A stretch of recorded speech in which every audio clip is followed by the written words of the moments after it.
What up, boys and grills? How we doing? Yeah, it's great to see everybody. It's been a little bit. Right when I thought I was back, it just kicked off another leg of me not being back. Ty motherfucking Jones, what up, man? Holy shit.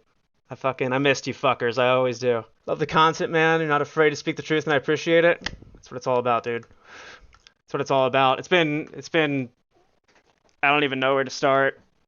I don't even know where to start. I love talking with you guys because like we got a little family here, and evidently I'm the father that went to go get milk and never really came back. But it's always great fucking talking with everybody and trying to get back into the swing of things. I saw the Gavin, the Elliott Wave guy. He had tweeted about GameStop, and he was like, I don't know if he was memeing or not, but he was like, MOASS is here, MOASS is here. And I'm not here to say that it is. I'm just trying to give some context to the little realization or like the catalyst for me getting excited and diving into something. And like someone's gonna be like, oh my god, he's a GME maxi, nah, nah, nah.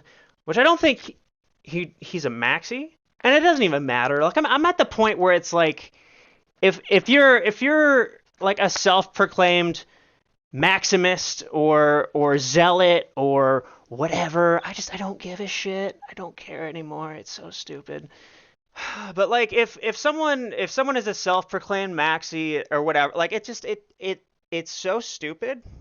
And like here I am going into this rhetorical rhythm and like dialect, for lack of a better word. Here's me where I start to lecture. This is the voice and the cadences. But it just doesn't fucking matter. It doesn't. It's so stupid, and ultimately, like, it goes all the way. Like this is we're going way back. We're going way back here. Like when this channel started, it was all about just research and meaningful dialogue and like just legitimate, authentic conversation or debate where you can be adults. And if you want to act like children, you can. And everybody knows that you're acting like a child. And so it sets up these boundaries socially and like idealistically. So the maxi thing is stupid. I don't know why I got into a tangent on this. Yeah, maxi pads. Um, but anywho, the soapbox rhetoric speech aside. So I saw this like an hour or an hour and a half ago, and I was like, let me go and look. Let me see what's going on. And if you don't follow me on Twitter, I recommend that you do. At that guy ASTRO. I've been tweeting a lot. Basically, like all of the lack of presence on YouTube, I've been substituting with just tweeting. Like Adderall Astro, it's a nice change of pace. No more Addy for me. As you can see, I've gained a little bit of weight. We're getting there.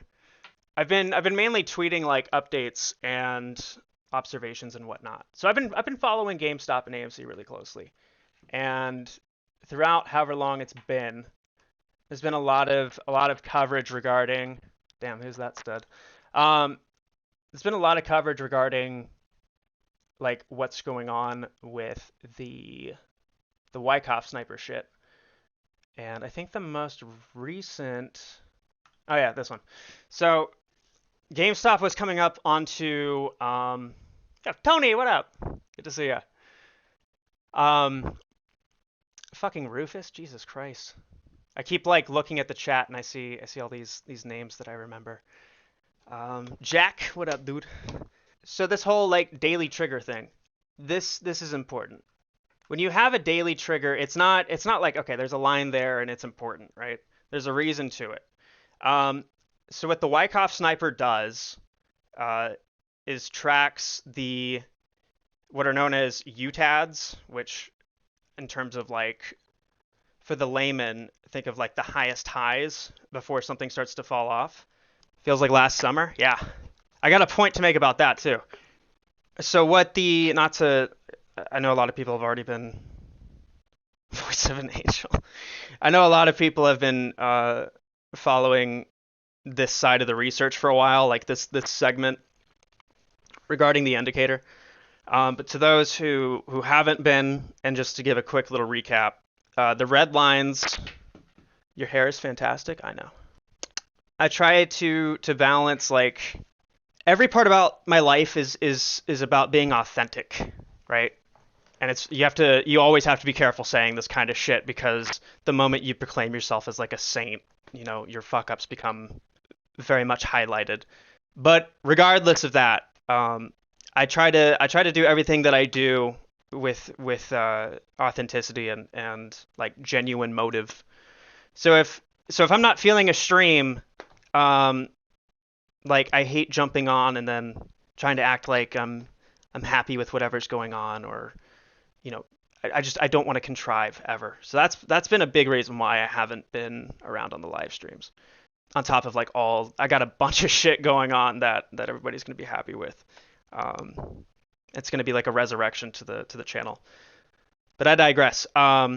I do miss it though. I do miss this shit. Nothing was more authentic than blasting Halo and Batman screaming, "Come on, bitch." Okay, so back to this real quick. So the Wyckoff sniper is basically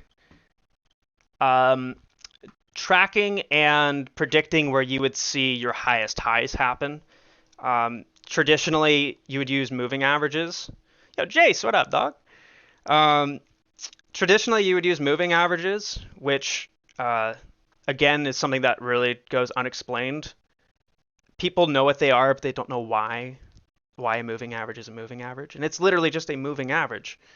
But there's significance to that, because if you can properly understand how a moving average behaves and like the difference between an exponential and a simple, that gives you more context that you can start to do some interplay with throughout other indicators. To go back again for the 50th time, this is tracking where your highest highs would occur on a daily time frame, and the blue is tracking where your lowest lows would occur on a daily time frame. So whatever your time frame is, it's tracking the highest highs and lowest lows. All right.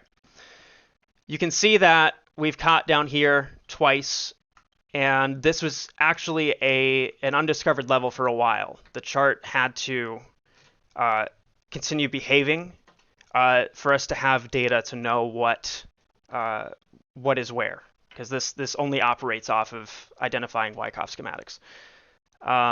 Amy coming through tomorrow? I think so. We're gonna get to that. Right. So highest highs, lowest lows. There are two lines to depict this. We have the brighter one, and there's also a little thicker, that is what is known as the rubber band. And this is a more reactive tracking of your UTADs and your springs. Whereas the one that isn't highlighted, it might be a little hard to see, but this right here is like a macro UTAD, is kind of a way to think of it. So on the daily, we've been rejected off of this so many times. 1, 2, 3, 4, 5, 6, 7, 8, 9, 10, 11, 12, 13, 14, 15. 15 times we have been rejected off of that. Going back to Mr. Gavin's tweet, wherever the fuck that went. This is separate. This is Amy, though. She's been in accumulation for a long time, as you can see by the Wyckoff stuff. Anywho, okay, so this is why I went live. Right here. Now I'm not calling for people to lose their shit. I'm not calling for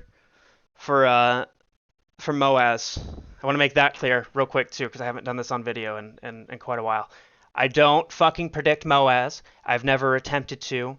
All of my forecasts, all of my predictions, and this and that, has had nothing to do with MOASS. Okay? I don't speculate on that. I still think there's a chance for it to happen, but that has never, ever, ever been anything that I have forecasted. It is all about the cyclical, episodic, thematic squeezes that seem to happen roughly once a quarter. Okay, we got that out of the way. Great. I'm going to remove the candles just so we can see, like, the skeleton here. So this is the weekly chart. Is the Wyckoff sniper predictive, reactive, or both?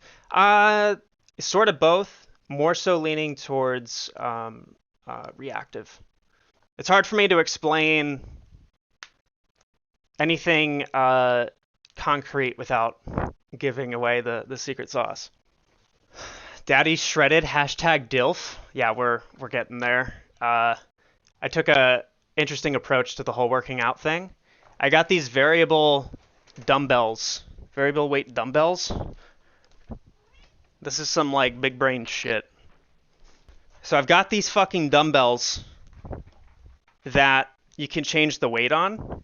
And so what I do is, depending on the day, and depending on if I'm long or short, and depending on what direction the market is moving, I'll literally just start lifting as I'm like processing the anxiety of whatever's to happen.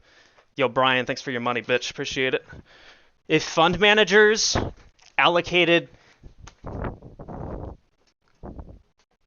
100 basis points to like a gym for their office, I feel like not only would they be more profitable, but they could bring in some extra dough on the side doing like fitness shows or whatever the fuck they're called.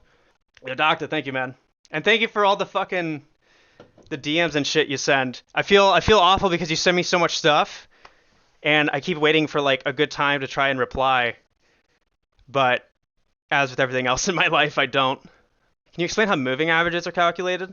Yeah, so okay, so when you have a price chart, you've got money on the y-axis, obviously, and then you have time on the x, right?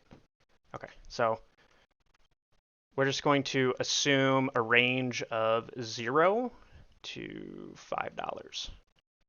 JK, that's a 4. I can't even do basic arithmetic, and here I am trying to explain fucking arithmetic. Okay, and then, all right, let's just assume that this is like the daily. Day 1, you're at $3, and then day 2, you're at 2. Day 3, you're at 1, and then day 4, you're at 4. So obviously, like, you'd have ranges here because that's what candlestick charts are for. But we're not going to worry about that because we're just worried about the close. So what does the price actually close at? So the range we have here, or like the series we have here, is 3214. And what a moving average is doing is it's a moving average. But when you actually add one, you typically have an argument that you can use, or an input called length, right? And so the length is how many iterations you're sampling. So like this one is set by default to 9. Because we only have 4 iterations here, let's just assume we're using 2. So for every 2 of these, we have this rolling average. So right here, we go from, what the fuck is this, 3 to 2? So the average of that would be 2.5. So our moving average would be plotted at 2.5. And that's where you would find it. And so then after that, it's sampling the next 2, which we have at 2 and 1. So we would be at 1.5, right? If you're averaging something, you just add up the series and then divide by the member count. And then for the final, you go from, what is this, 1 to 4? So that would be 2.5 again. So it's this rolling window of averages. And it's really important, like as stupid and redundant as an explanation like that sounds, there's different ways that you can calculate those moving averages. Because if you're doing a simple moving average, it's, god damn it, there goes the stream. So like what's important though is that if you're using a simple moving average, the formula is just that, where you're just rolling by 2 and then calculating and plotting. Whereas if you're using an exponential, you're weighting the value of the most recent more than the first iteration. So like I don't know if I can napkin math my way through this. If we have a length of 4, we'd be summing up all of this. Fuck my life. Okay, we're gonna stick with 2, right? So if we're going from 3 to 2, we would actually be weighting this 2 greater for the average value. That's why if you look at an exponential moving average, it seems to be a little bit more jagged. And that's because it's weighting the most recent values with a greater coefficient. I hope that made sense. I don't remember who asked the question, but I hope that answered it. Let's get back to the crux of this. So why did I go live and why am I excited, right? Because this has never happened before. So the weekly, in terms of like how significant a breakout point is, as far as sniper readings go, the bigger the time frame, the more significance the movement has implied to it. Now, I typically use 3 instances of the sniper. I have the length set to 11, 21, and 31, and then the sensitivity is set to 0.5.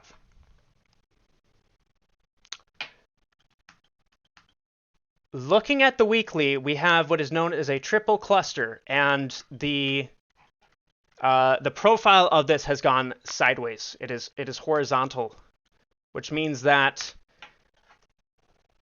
in the past it's been going down, which means that your breakout points are descending, which is in theory good. The problem, however, is if it's descending, that also means it's going down. So you have this dichotomy going on that is really up to whoever's analyzing to decide if it's good or bad that it's going down. I'm going to use Amy as an example. So this is Amy on the left. This is AMC on the 5-minute. This is GameStop on the weekly. So we were talking about why the angle profile is important when you're looking at the Wyckoff sniper readings. So like this is a good example. This is back from late May of this year. Amy had a nice little rip from 1039 up to 1613. That's a 60% move. Very, very considerable. And you saw the UTAD regions start to descend. And this is a natural reaction per the indicator. And initially we had a support formed out of it. You can see that the bottom wick bounced almost down to the penny. It was off by 1 penny. So this particular instance of the indicator saw the UTAD region as a support. So the highest high that we're reading has become a support. And by no coincidence, did you also see another, support twice actually. Initially it was a rejection, and then it broke out. Caught support at the open, support, not quite support because it's a little far away, but same point. The problem is this UTAD band started to come down, and that's a reaction to how the chart is moving. This actually became a resistance. There's this implicit like air pocket is kind of how you can think of it. And then we also had another form of resistance take place. Yo, Rick, thanks for your money, bitch. Welcome to the shit show. It's also starting to storm outside, so if I go offline, that's probably why. Resistance, another form of resistance. As the UTAD bands started to descend, this was actually a sign of resistance. So there's 2 ways you can interpret that. One, that your region for a breakout is becoming lower. So if you do have an impulsive candle form, and that resistance is within a local proximity, if it has enough of an impulsive move, it would break out, in theory. The other side of that token is your ceiling is becoming lower and lower. And again, it's up to whoever is analyzing to decide that, and that's where you have to be careful of your own biases. Cool, forgot I opened a yellow GME call to expire this Friday. Want to wake up to GME? I'm not ready to give targets yet, but it's looking really fucking good. So good that I've gone live for the first time in months. So for whatever that is worth to y'all. Later on with this, you started to see a literal squeeze take place that unfortunately did not come to fruition. But there was a channel formed out of 2 of the UTAD regions. Love the mustache. It is most exquisite. I got some patchiness, but Don't worry, puberty will kick in here soon for me. I'm only 23. Again, you had your open take place at one of the UTAD bands, and your close taking place at the UTAD band below it. So a literal squeeze effect. If you go back to the original squeeze back in January, you can also see this take place. And this is what you want to see when you're following like a squeeze play, or there's a particular stock or crypto of some sort that is being heavily accumulated. Basically, anytime you have some chart that is being held low in anticipation of it going high. And that is this right here, where you have a higher time frame, relatively speaking, right? So this is the 30-minute. You have a high time frame that has a relative floor of accumulation. It looks like dog shit outside. The camera isn't fucking picking up. You can't even, like, it looks like it's sunny outside, but it looks like all hell's about to break loose. Oh, I got this as a prop. This is like a relatively authentic Vietnam era bullet sponge for your head. It looks shitty. It looks really shitty. Amy finna bus? There's a very excellent chance, and I will get to that once again as soon as I'm done fucking about. Can I put this on my head with the headset? No, I cannot. Oh god, it looks like it's getting windy now. It's getting it's like progressively becoming worse. Chat, the little moving average lesson we just had, it's exponentially getting worse outside. Why did it not read? Jesus fuck. Yo, what the fuck? Dude. This might be my last live stream, boys. Like, there's random spurts of it just being fucking shitty. And of course, when I try to do it on camera, it just doesn't do it. Came for the fractal dirty talk, staying for the hurricane. I hate you. Like, literally, it's like God just deployed like a gust of wind that was rather aggressive and scared the shit out of me about 2 minutes ago. All right, so what was the point of this? I lost all my money on stock trading. Thanks, ASTRO. You're very welcome. See, there's somebody who owns up to their own financial mishaps. Long on OG MILFs and our precious stocks. Thanks for building a beautiful indicator and all you and Uncle Jim do with creating tools. It was a wild summer listening to Morgan Freeman and the Julia Fractals, Soldier of Fortune. Yo, man, thank you so fucking much. Thank you so fucking much. I don't want to be like it's all coming back, because I'm not certain of it, but I'm ready to get back into this thing, and at least as far as like YouTube goes. But it's been like the experience of a lifetime, being at the front of all this with everybody here. It's been fucking crazy. Like I've gotten I've heard through the grapevine of Discord members that there are people who have become millionaires in the Discord because of not me directly, but our collective education and just coming together. People have literally become millionaires, amongst other very, very, very admirable gains, to say the least. So it's been incredible, man. Like it's always been about learning, and you know, if you find learning fun, you normally go pretty far in life, and we've got a community full of people who enjoy learning and have fun learning. So thank you so fucking much, man. Thank you. So we're getting a curvy cock and balls, or will it just be a slight boner with a chance of softy? Getting there. I'm sorry. Okay. So, right. This. So if you're looking for, like, squeeze action, or if you're looking at a particular... God, fuck. Every time I try to like get back into moving this thing forward, it just gets worse outside. Anytime you're looking for,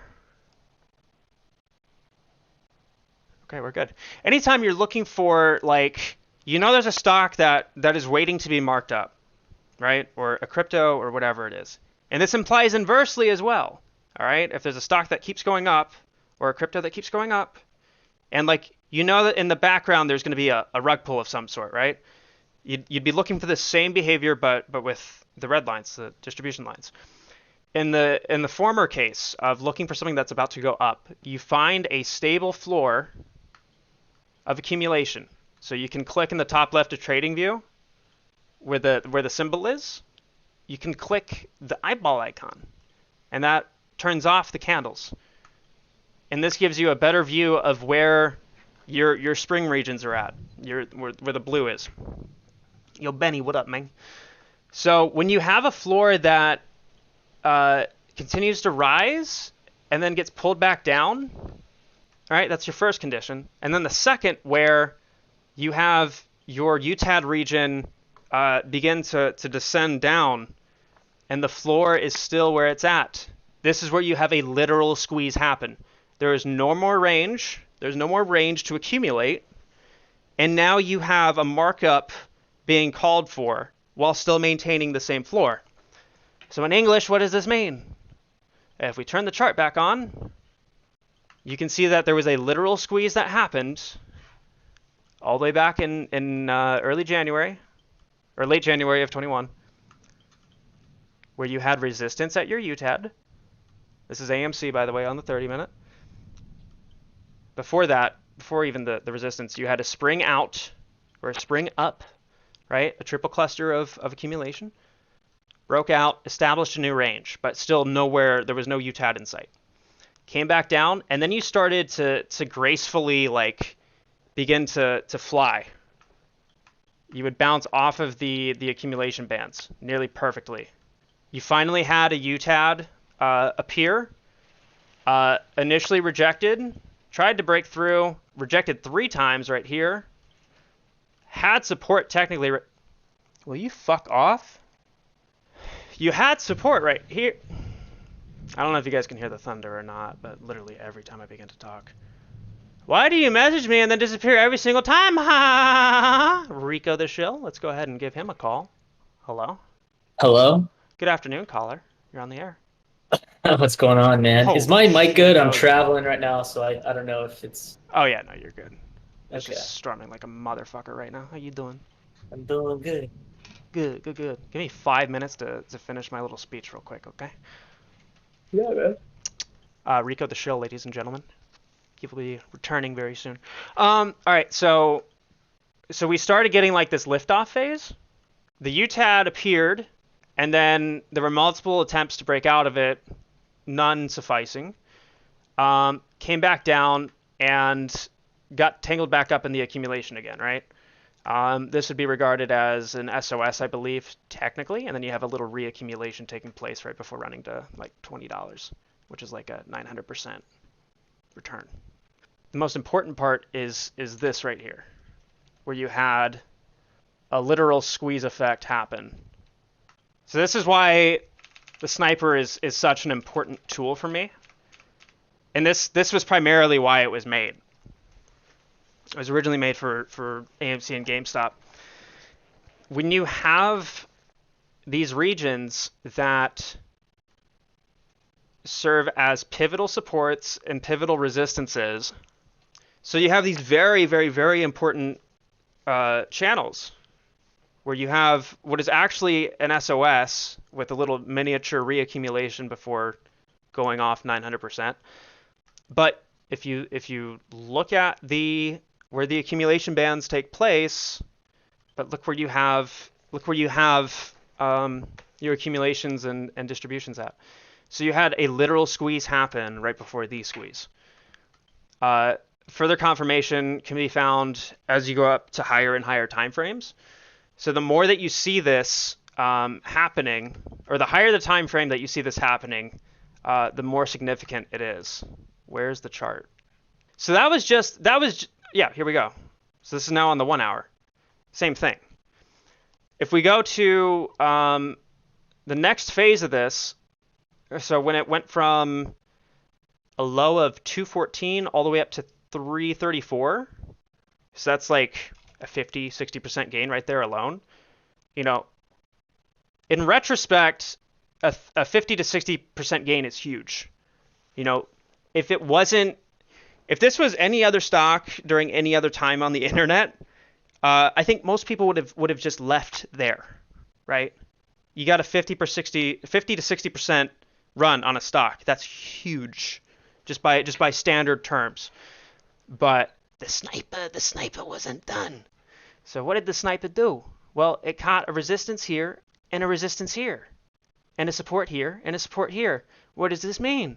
Well, not only do we have support in what is the highest of highs region, right? That's what this in layman's terms means. We're tracking the highs of 3 different time frames, and those highs are being seen as support.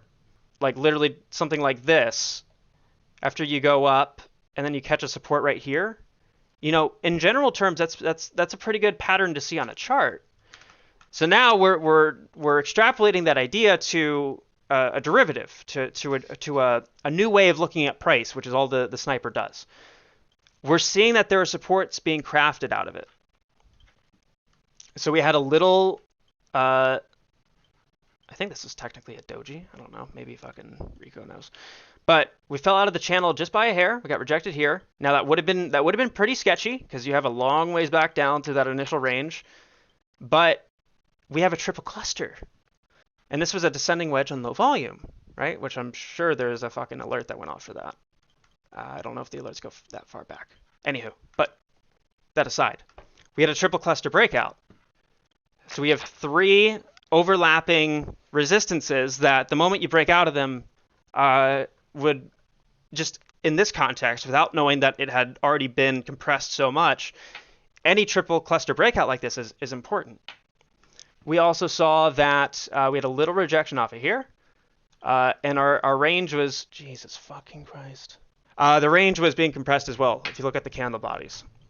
So most people would have probably just left it there. It's now at almost $4. That's a 100% move. But then, following day, it broke out again of a triple cluster, but this wasn't any ordinary triple cluster. This was a macro triple cluster, as noted by the thinner, darker red lines. We even had a support being caught down to the literal fucking penny, I think. Yeah. It caught the support there. That is a huge confirmation. And this was when it was at $3.85. And then again, as we approached further and further, this is obviously the beautiful cock and ball pattern. It went again. And this time there was no real range to track, I think. Actually, JK. Yeah, even on the daily, we caught the rejection here. The Wyckoff sniper sniffed out the rejection, also sniffed out a support right here. And then, once again, another key rejection that implied it was going down. The chart I'm about to show you, or like the particular setup I'm about to show you, was like my control study when I was writing this indicator. So everything since January on the 4-hour, or I'm sorry, no, this is the 2-hour. We were catching support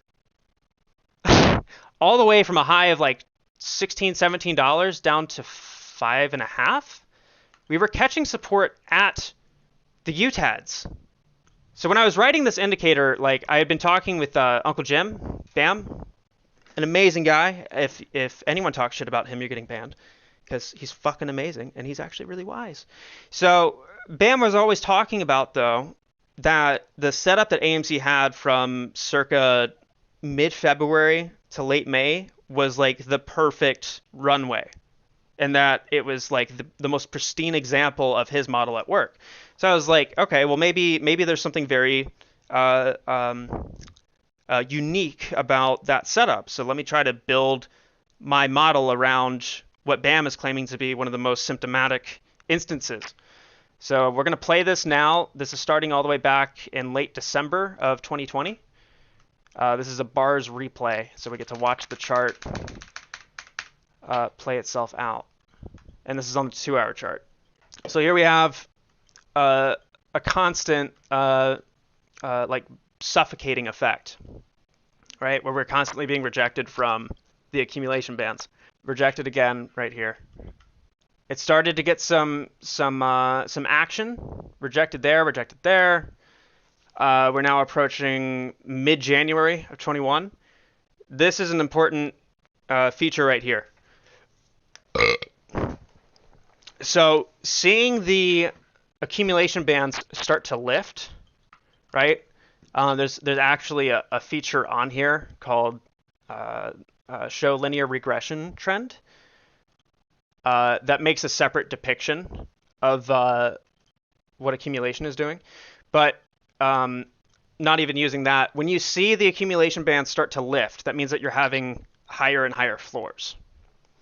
So after going down at like a 45-degree angle, it started to balance and started to point up, and that's huge. And of course, that's where you started seeing supports being formed within that, like right here, here, here, here. And now we're approaching the initial channel where the squeeze actually happened, right? We see the UTAD band starting to approach. Now, given we've already been so low for so long and the accumulation is starting to recover, seeing this come down doesn't necessarily mean a rejection with the context of things that are starting to come higher. Yeah, look at those rejections. So now we're essentially reaccumulating because we're up 50 to 60% at this point. Perfect rejection off of here, but still held the range. Caught support right down here. I hope everyone can see that. This is why this fucking indicator is so important. Same see on the 2-hour chart, sitting at January 21st of 21. Caught support here. All right, now here we have, right, so that was a big move there. A 2.5 cluster breakout, we could call it, because you have the 2 accumulation bands, and then 1 distribution band also taking place. Going up from, just a few sessions prior, it was 218. Now it has hit a high of 375, so it's like a 75% gain. We had caught support here, a rejection that was very close to here, and same with this. Nonetheless, still a very good-looking chart. Also had caught support right here, so this further implies more move. And there you have the move of January. Now the sniper hasn't even caught up to that because this is uncharted territory, no pun intended. But that is a triple cluster breakout right there with distribution alone. Now where we're at currently in time, there's actually accumulation clusters that we're sitting on. I'll get to that in a bit. After that run, we were still within the range of the distribution regions. So people who were trying to jump out still had more room to get action on this play. Just from here, because we had a support catch here, a little bit of a resistance there, but nonetheless closed at a support. Again, another bounce right here. You get another big move, and then that's kind of where things start to decline. It even captured the gap down.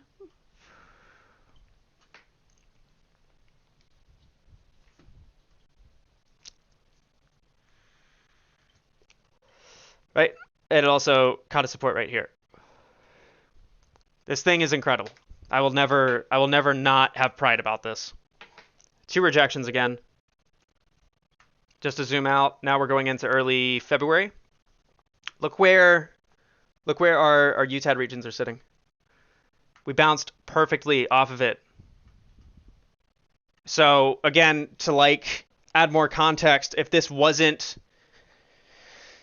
any other stock at any other point in time, okay, so we're separating from the ape rhetoric here. We're talking in general terms. If this were any other stock, most people would have sold out by now.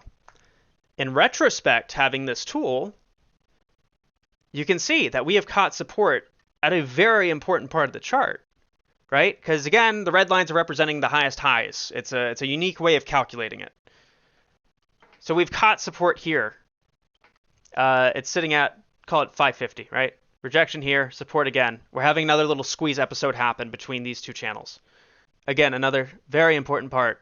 We got pulled down under that macro UTAD region, and the moment that it escaped, it jumped from 550 to 626. That's a 20% gain. Here it is happening again. Same thing. It caught support within this channel, bounced off of here. Again, that's another confirmation that you have more move coming. So let's look at this again. We had a double cluster breakout.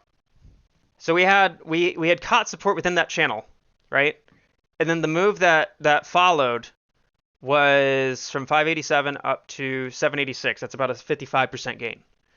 Caught support right here, gapped back up, and there you have again that move in late February. Support, support, support, and then we broke out of a macro UTAD. Caught support right here. Like this thing is just fucking crazy. Look at the fucking rejection there.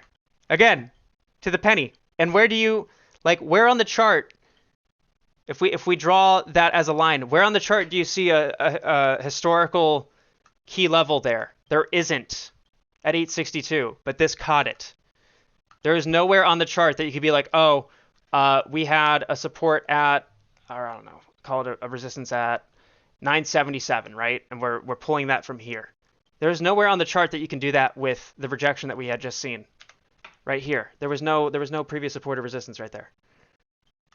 And then again, you start to see the ranges of the candle bodies diminish, and volume starts kicking in on the selling.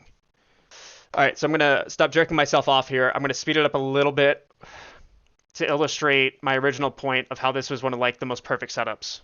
Again, we had a little triple cluster happen, and it went from 770 all the way up to 1450. So all in the meanwhile, as all this is happening, we're now approaching early April. We had back-to-back triple cluster breakouts, and then we fell through. And triple cluster breakouts also happen in reverse. So if you have triple clusters going up, you will have them going down. So if you have a triple cluster right below you and you fall below that, you're probably going to keep falling. Another fucking pitch perfect rejection. I'm going to set this to log just so that we can see the chart better. Now here we have like the chart pattern of all chart patterns in terms of everything that we've learned and theorized around here. This is where the cycle started. The idea of it anyways, the way that everything seems to be repeating. That's where this indicator started from almost, 2 years ago now? Year and a half ago? Here we have a macro support kicking in, and it was respected. We also have a spring right here.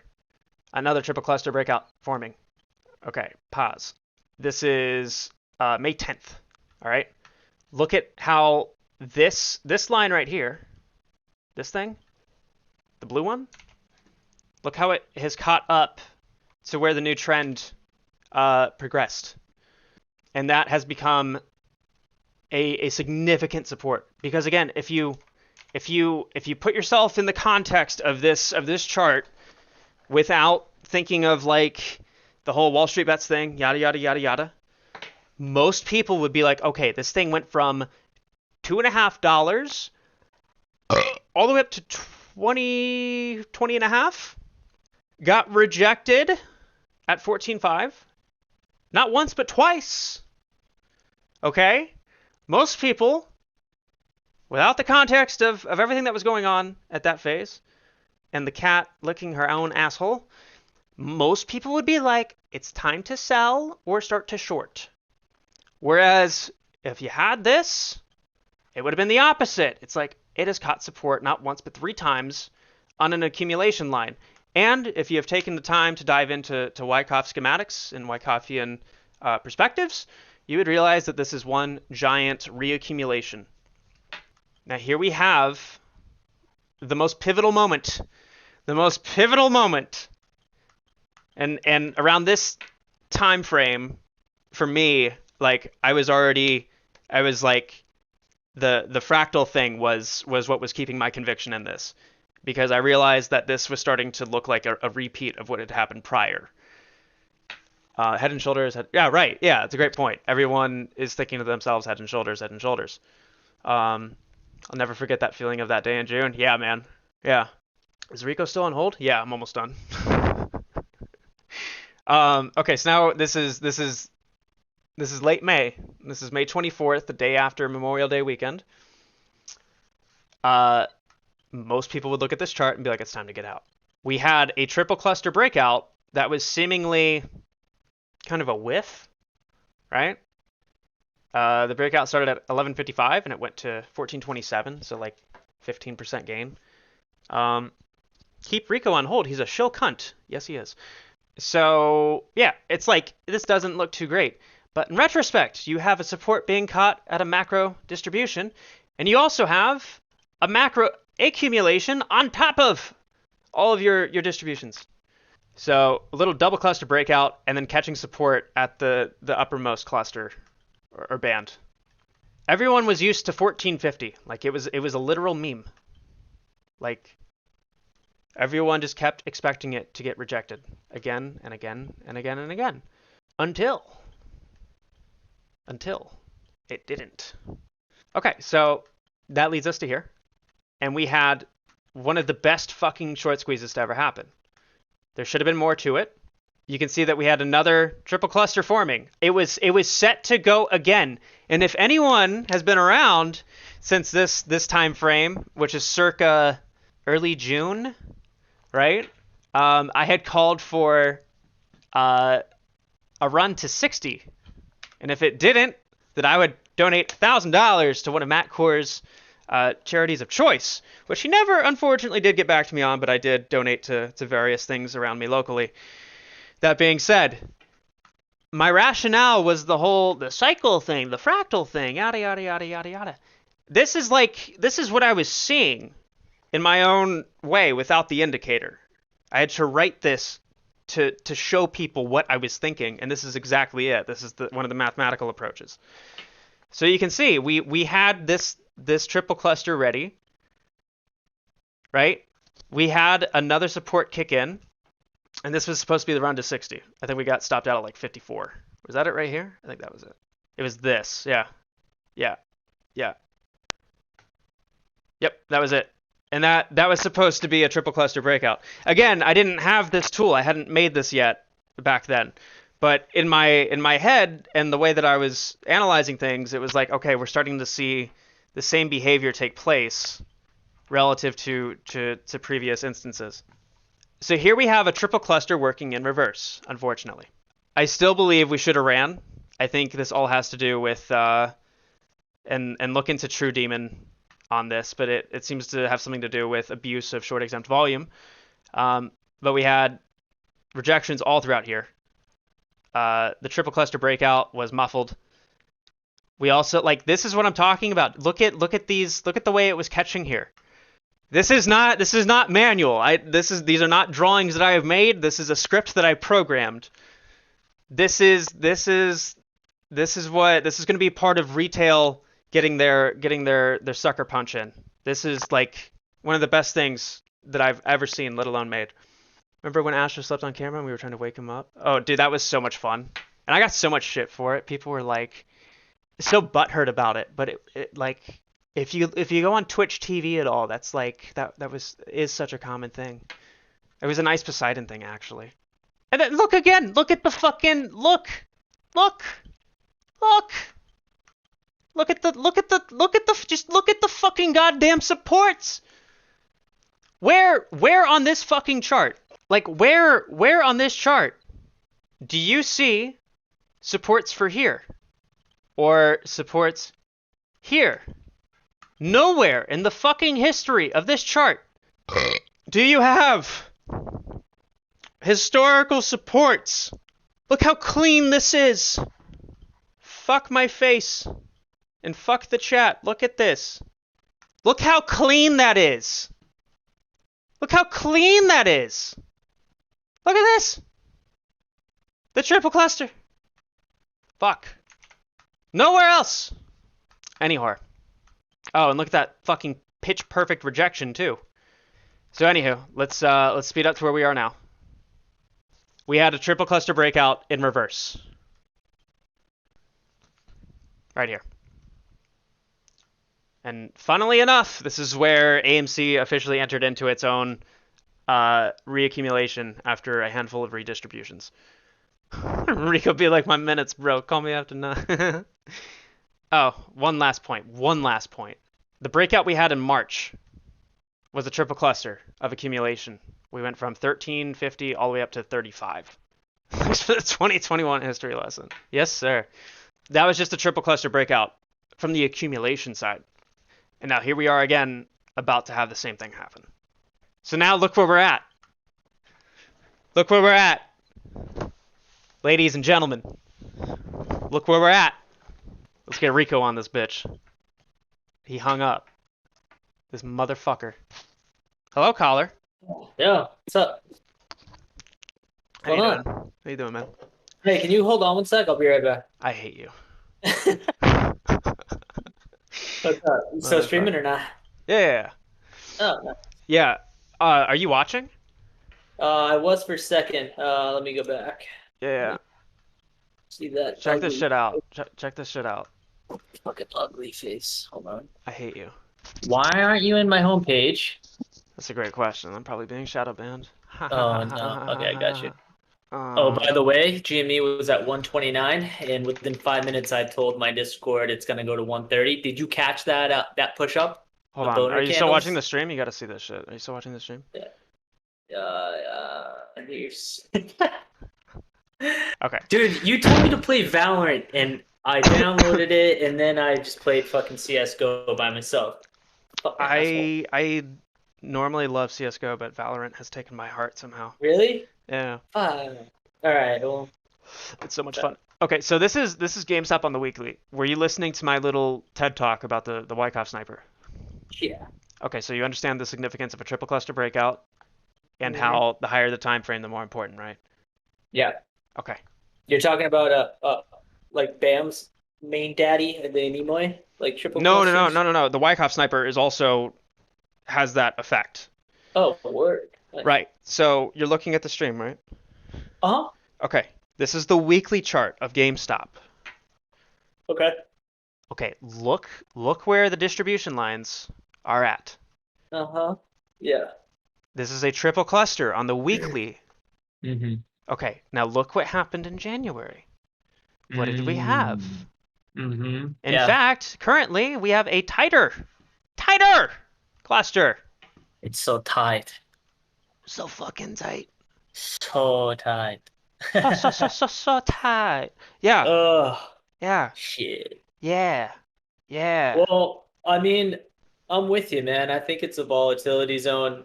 Wait, my son was number 5 in the region for a while in Valorant. Can your son carry me? And me. Can he carry two degenerates at once? Fuck, man. Yeah, so like March run up on AMC, this could go quicker, but there's definitely going to be some shakeouts. But I got my eyes set on that 40 zone. I'm not really going to push too much after that because if you're following an accumulation schematic, you need a backup LPS. Okay, just look at Amy though.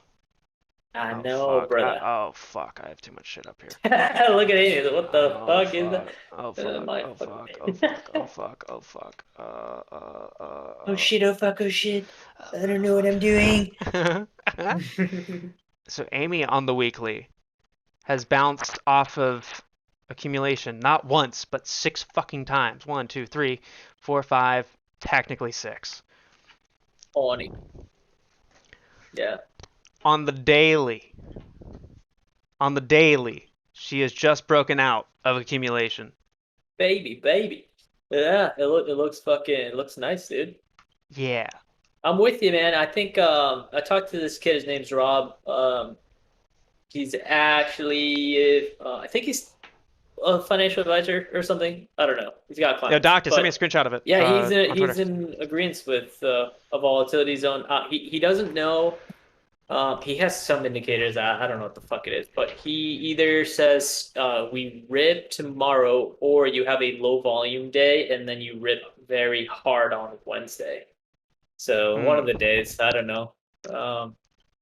My guess is you're gonna see negative beta come in because SPY looks like absolute dog water right now.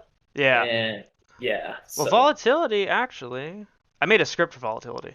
It's the lowest it's ever been since. Actually, no. It's It's as low as it was back in the run in June. Uh-huh. Anytime you see a white or a yellow stripe, that means that there's a crossover of some sort, which means that you have expansion. Daily doesn't have anything. 2 hour does. The 2 hour just had a crossover. And look at that. Look where we're perched, dog. Look where we're fucking perched. Shit, brother. Bro, Oh my. volatility Oh. alert, and Oh. we're nuts to nuts with the distribution region. Yep. That makes sense. Bro, So my theory, I know I when tweeted Dave, this. everyone tweet Dave right now. Tell him I'm his dad. Oh yeah, I tweeted I wanted or I thought SPY would go 375 open or whatever. It's gonna head there. You're What'd you probably say, gonna see them. I'm saying that it's gonna go. I think it's Oh, I going just didn't hear 350. you. 350. It's going 350. It Oh, could go lower. yeah.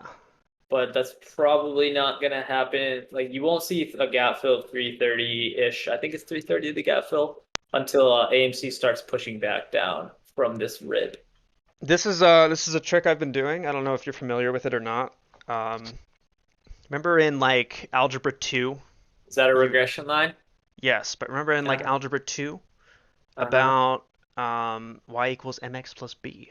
Yes. Okay, so y equals mx plus b is just a fancy term for slope. There's another fancy term for slope called linear regression, which some people think is like this overly glorified term to make them sound smart. You might have to explain this to chat because they're not very Whoa! Sorry, I'm coming. What do you for have to blood, say dude. about that, chat? I'm coming for blood. What do you have to say about that, chat? YouTube chat. No, we got Twitch in here too, motherfucker. Oh, Twitch is dope. Twitch is fire. YouTube chat can lick my asshole. What do you have to say about that, YouTube chat? I don't care. I'm mod. I'll ban all you. Oh, I'm just kidding. oh, you're right. Fuck. Wait, no, you're not. No, you're not. Are you? Yeah, I am. I'm not. Okay, so my point with that is, if you take the trend, if you take two trends, right? Let's say you have like, so I have a macro trend for SPY. Cut me off if you already know this. So I have a macro trend for SPY starting from where it started to fall in January to present, right? And you see that right here. It's this wider trend. Mm-hmm. I then have a trend of the past couple sessions worth of recovery, right? Where these intersect is where you have an event take place that decides if it continues or does not, right? So in high school they taught you that if you take the slope of two different lines where they intersect, there's a key significance to that. It's like if you take two cars, if you imagine this trend and this trend as two separate cars, where they meet at an intersection determines if the crash is good or not, basically, right? Mm. So where those two intersect decides which one is more dominant. These intersect on July 5th. Ooh, shit. So if we take a little bit more of a rigid approach, so instead of a trend that captures both lows and highs, we'll just cut it down the middle. It would actually intersect tomorrow, which means that SPY would have to go from 391 up to 396.5. Oh shit. If it gets rejected off of there, it's probably going back down into the channel, which means 360. I've started fucking indexing all of my tweets. Like, there's been nothing more satisfying than the juxtaposing of when there was the pre-Wyckoff sniper era of your boy and then post-Wyckoff sniper era of your boy. And the reason I say that is because the Wyckoff sniper is like the collective, it's a realized collective work of everything that I have done for the past almost 2 years, right? Like, if you remember back in November of last year, I made an indicator that looked like a spider web, right? And then after that, there was another, like, I think it was volatility related, but was still using the crux of what the spider web one looked like. And then going into mid-March of this year, you had like the Wyckoff sniper finally debut. And it's literally like I made it so people could see what I've been talking about for the past year and a half, almost 2 years. And so what I've done is I've started indexing all of my calls and any like observations. So when any of these fucking retards go, well, what did you say about this? I thought you bought calls. Like, yeah, I did. And here's where it's at now. And here's where I tweeted about it so that I could position myself for this. And now when you think I'm down because I bought calls here, I'm actually up because I was playing the volatility. Woo! Crazy. Bunch of fucking morons. Like when you tweet at the bottom on Bitcoin, yo, I'm telling you that shit's going back down. I don't give a shit. There's still more bleeding to do on that stupid fucking thing. I love Bitcoin. I love Bitcoin. I love crypto as an idea. But what nobody fucking realizes, okay, we're going to go into a rant here. What no one realizes about Bitcoin is that it was such a pristine and pure and beautifully rebellious idea up until 2015. In 2015, Bitcoin was officially securitized and backed by treasury notes. That's when you started having actual institutions participate with it. Why does that mean anything? Well, when a security of any sort is securitized, right? When there's an official party and counterparty at the root of it, you're no longer interacting with that particular security on its own. It's like when a coin on, I hate to use a crypto reference here, especially for shit coins, but it's like when a coin that you could only originally buy through like PancakeSwap or SushiSwap goes on an exchange, right? Now you have an actual supply and an official avenue that you can transact. And that ultimately ruins the innocence to that thing, because it's no longer about exchanging one-to-one and through actual mechanics of that particular token. There's an exchange, and you have what are called electronic entries. And that is what happened with Bitcoin in 2015. Same thing with Ethereum. Back in last November, early December, I think, there's been for a while, but there was an options chain on Ethereum that was preventing it from like actually taking off. There were a bunch of calls being sold at like 3,400, I think. My math or my memory is probably serving me wrong on that. But because you had an options chain that was formed and officiated and securitized, like there's no longer actual raw transactions of Ethereum or Bitcoin. It's electronic entries, and maybe once a quarter, maybe a couple times a quarter, you have actual transactions take place to rebalance inventory, but it's no longer that thing. I have a hard drive somewhere. I'm another very unlucky and unfortunate soul to have a story like this. I have a hard drive somewhere that has at least 3,000 Bitcoin on it. Way back in the day, when I was in high school, I did some programming work. Certain work that could only be paid for in Bitcoin and Litecoin. There was one more, Feathercoin. Unfortunately, Feather never made it anywhere. But yeah. You gotta find that hard drive, yeah. I also, when I was 12 or 13 years old, a very good friend of mine named Tristan, which he might have been on the channel before, just a very good friend of mine. He's always been like an older brother to me. He helped me build my first computer over Skype, going back to like 2012, 2011. And Dan, I don't know if Dan's watching or not, but I was making apps with Dan when I was like 11 or 12, and I think he was 13 or 14. So Dan and Tristan and I were a triangle friendship, so to speak. But Tristan and Dan started butting heads at one point, and Dan started pursuing school in the Netherlands, blah, blah, blah, blah, blah. Tristan, however, was telling me about Bitcoin, and it caught my interest. And then he started telling me that there's an official ASIC miner. I had no idea what that was. And so he was explaining it to me. And so I convinced my dad I was like fucking 13. I was like, Dad, there's this thing called Bitcoin, and it's like $13 a coin right now, but it's this anonymous cryptocurrency. And he's like, what the fuck is that? I was like, you can buy stuff anonymously. And he was like, what, like drugs? And I was like, yeah, I guess. But it's decentralized. And he's like, what does that even mean? And I'm like, I don't fucking know, but it's cool. So there was a company called KNC based out of Switzerland, I think, who were like the first to actually like design and manufacture PCBs and processors for SHA-256 based cryptocurrencies. And it's like it was I don't have anything for reference.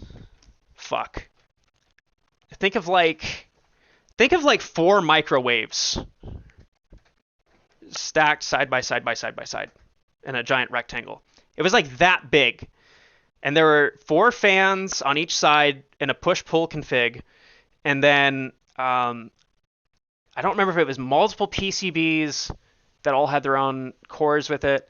But anywho, it was like this giant fucking aluminum box with like, I forget, I think we needed like a 1500 watt power supply, right? I convinced my dad to buy this via wire to this fucking Swiss company. There was like a month and a half that went by. We didn't hear anything from them. We didn't even get like a confirmation. We got one confirmation email. But like I was messaging to them every day from my fucking AOL email. Like, we bought this. It's still not here. What do? Never heard from them. And then the day of my dad being like, all right, it's time to go to the bank and see what we can do about getting our money back, it shows up, right? So I'm like fucking over the moon about it, full pun intended. And I grab the power supply, I run down into the basement, I open it up. This thing's fucking huge, dude. Like, it was so heavy. It was so retardedly fucking set up. But it was a money printer, and I think we mined like 50 or 60. The price started going up as these started hitting the public, because more miners means more coins, which means more supply, blah blah. So I still remember like manually making I forget what the term is for it, but I had to like not weld or not solder, but like I had to like jump cable basically the power supply. There were certain pins on the Mobo power supply cable. I had to jump the circuits to like retrofit it. It was weird. But yeah.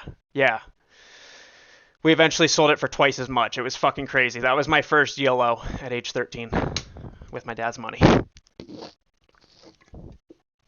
You're doing this at 13? Yeah.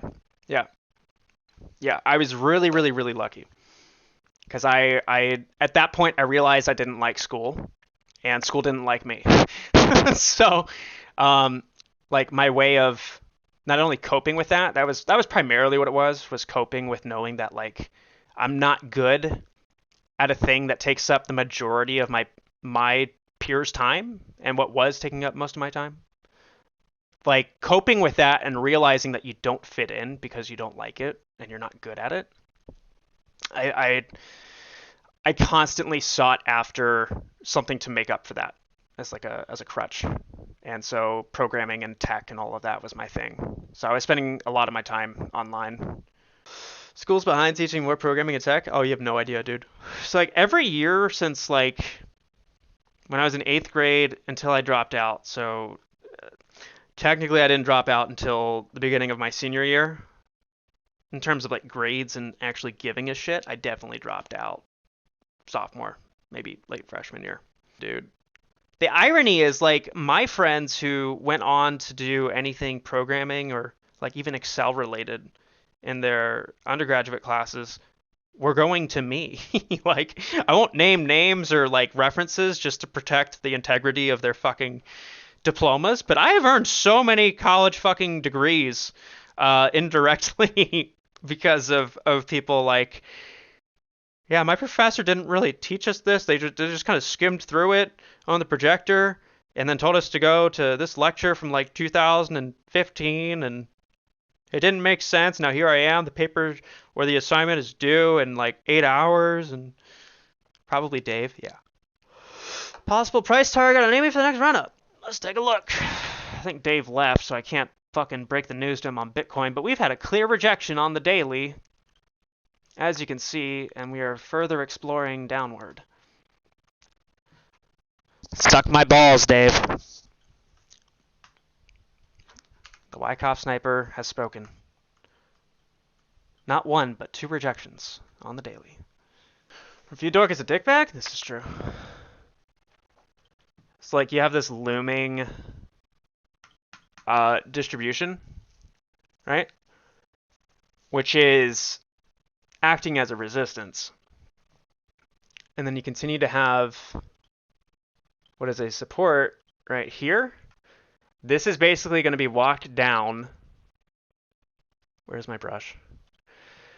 This is going to continually be walked down to here. There will probably be a spring that takes place. It'll have that random surge of distribution and then get sold off. Yeah, so it looks like it's going to rip right here just to get out of that accumulation region. Bring in more buyers and then get rejected there. Right, so the distribution targets on AMI are sitting at 2050, we'll call it, and 25. If we go to the 1 hour, that's on the daily, by the way. On the 1 hour, we've got a runway up to 1975. Probably going to stall out at 1650 or 1680 and reaccumulate, and then go for that 1972 target. On the weekly, however, I'd say probably 19.5. If it does the move that we're looking for, like if it does the if it has the action that we all know and love of it, like jumping up throughout the week, I think 19.5 by end of week is very realistic. If it continues that going into next, you can definitely see the mid-20s again, particularly at, what is this, 26.5, and then 30 would be right after that. And what's funny is you can actually see Fibonacci levels taking place based on what the sniper is reading, and that's because the sniper literally reacts and adapts to what the chart is doing, because it's that fucking